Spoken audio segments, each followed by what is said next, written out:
Hello guys, welcome to Navi dreams vlog. இன்றைக்கி நம்ம சேனலில் ஒரு சூப்பரான எக் கிரேவி தான் பார்க்க போகிறோம். அதுக்கு நான் ஃபஸ்ட்டு ஒரு 7 முட்டையை எடுத்து வேக வச்சு கட் பண்ணி வச்சுருக்கேன். அடுத்து ஒரு கடாய் வச்சுக்கலாம். 2 டேபிள் ஸ்பூன் எண்ணெய் ஊற்றிக்கலாம். எண்ணெய் நல்லா ஹீட்டானோன்னே 1 டேபிள் ஸ்பூன் சோம்பு, 2 மீடியம் சைஸ் வெங்காயத்தை எடுத்து கட் பண்ணி வச்சுருக்கேன். அதை சேர்த்து நல்லா வதக்கிக்கலாம். அடுத்து ஒரு பச்சை மிளகா, வெங்காயம் நல்லா பொன்னிற ஆற வரைக்கும் வதக்கிக்கலாம். அடுத்து 3 மீடியம் சைஸ் தக்காளி எடுத்து நான் கட் பண்ணி வச்சுருக்கேன். அதை சேர்த்துக்கலாம். அடுத்து ஒரு 10 முந்திரி எடுத்து நான் வச்சுருக்கேன். அதை ஆட் பண்ணிக்கலாம். தக்காளி நல்லா தோல் பிரிஞ்சு வர வரைக்கும் வதக்கிக்கலாம். அடுத்து இதை ஆற விட்டு மிக்ஸி ஜாருக்கு மாற்றி தண்ணி ஊற்றி ஒரு டிக் பேஸ்ட்டை அரைச்சி வச்சுக்கலாம். அடுத்து கேஸ் ஆன் பண்ணி கடாய் வச்சு ஒரு 3 டேபிள் ஸ்பூன் எண்ணெய் ஊற்றிக்கலாம். 1 டேபிள் ஸ்பூன் நெய், ஒரு பட்டை, 2 கிராம்பு, ஒரு ஏலக்காய், ஒரு அன்னாசிப்பூ, பிரியாணி இலை 1 இதை சேர்த்து நல்லா வதக்கி விட்டுக்கோங்க.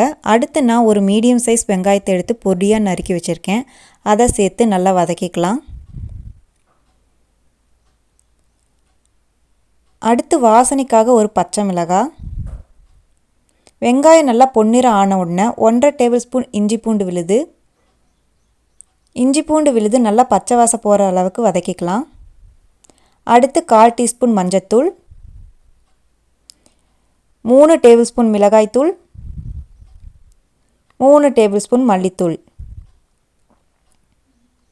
1/2 டேபிள் ஸ்பூன் மிளகுத்தூள் இதெல்லாம் சேர்த்து நல்லா வதக்கிக்கோங்க. அடுத்து நாம் இப்போ அரைச்சி வச்ச பேஸ்ட்டை ஆட் பண்ணிக்கலாம். இதை இப்போது மசாலாவோட நல்லா மிக்ஸ் பண்ணி விட்டுக்கலாம். பாருங்கள், இப்போ இது நல்லா கொதிக்க ஆரம்பிச்சிருச்சு. இந்த டைமில் குழம்புக்கு தேவையான அளவு தண்ணி ஊற்றிக்கலாம். நல்லா கலந்து விட்டுக்கோங்க. அடுத்து குழம்புக்கு தேவையான அளவு உப்பு. இது இப்போது ஒரு 5 நிமிஷம் வேகட்டும். அடுத்து ஒரு மிக்ஸி ஜாரில் 2 பீஸ் தேங்காய், 1.5 டேபிள் ஸ்பூன் பொட்டுக்கடலை, இது ரெண்டுத்தையும் சேர்த்து தண்ணி ஊற்றி ஒரு டிக் பேஸ்ட்டாக அரைச்சி வச்சுக்கலாம்.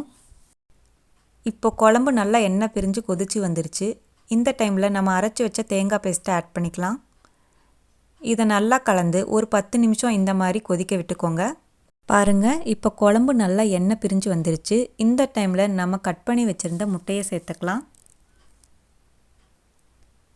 முட்டையை சேர்த்து ஒரு 5 நிமிஷம் கொதிக்க விட்டு கடைசியாக கொத்தமல்லி தூவிக்கலாம்.